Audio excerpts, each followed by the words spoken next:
This is a 1908 Albany touring car. It's built in Albany, Indiana. It's the only known survivor. It has a two-cylinder air-cooled engine of 22 horsepower.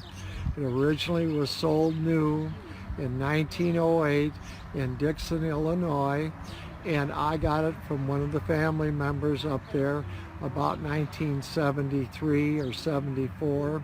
I sold it in 1977, and I bought it back a year ago just to donate to the Antique Automobile Club of America with the Smithsonian affiliation.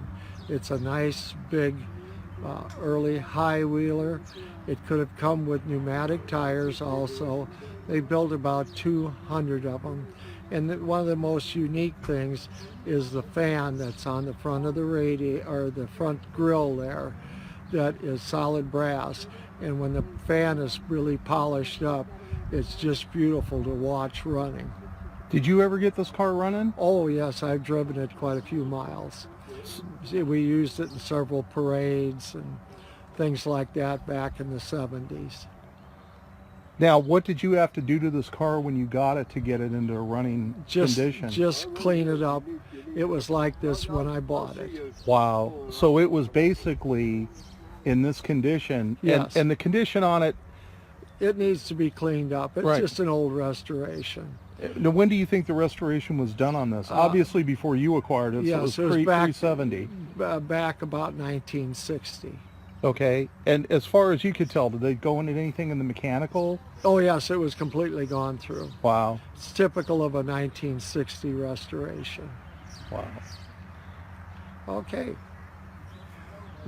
She and I are gonna go get the other car while you bring this up, and then when Tom comes, we're gonna take off the top. Okay, walking around here, folks, I'm gonna show you. There's the fan. Here's the fan on the front. You can see that. What's really interesting, I think, about this car,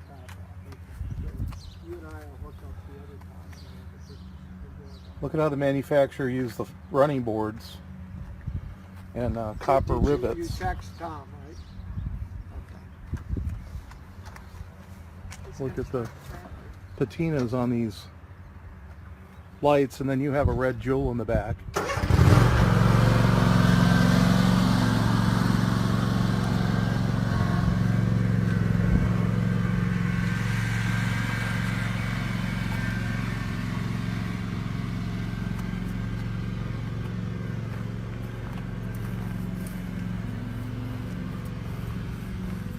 And you have a toolbox on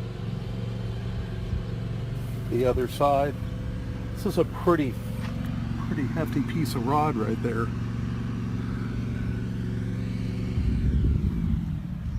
Looks like the original coil box.